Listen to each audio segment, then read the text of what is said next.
and welcome to The Update. I'm Michelle Stevenson.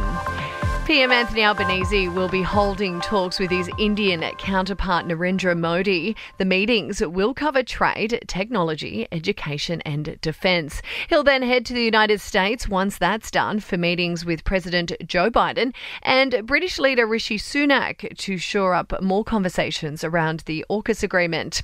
But before jumping on his flight, he did speak about his government's advocacy for equality on this International Women's Day. And I'm very proud to lead the first Australian government ever made up of a majority of women. 54 women in our caucus of 103 members.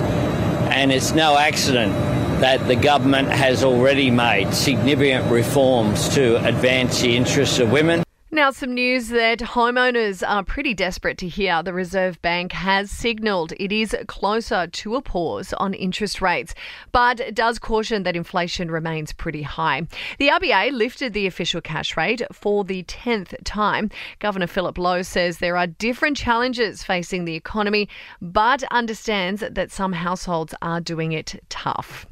Independent Senator Lydia Thorpe says she was mauled by the media and her colleagues over claims that she dated an ex-bikie boss while also serving on a law enforcement committee.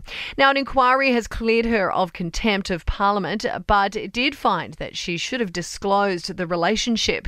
Senator Thorpe now says there was nothing more than a kiss at a rally. You've all had fun.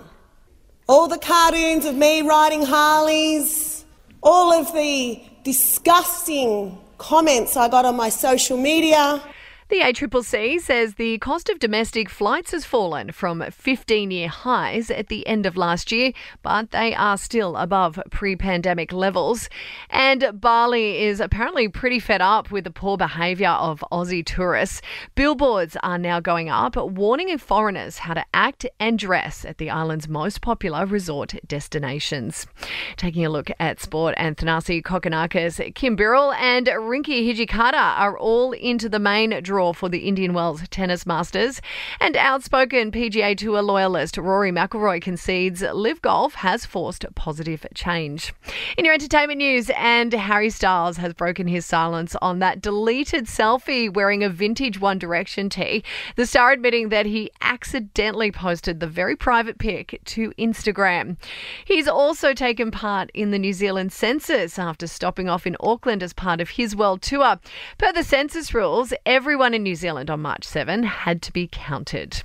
Kim Kardashian has wowed fans by sharing a makeup-free selfie to Insta. The 42-year-old reality star didn't seem to even use a filter following years of being slammed for sharing doctored snaps.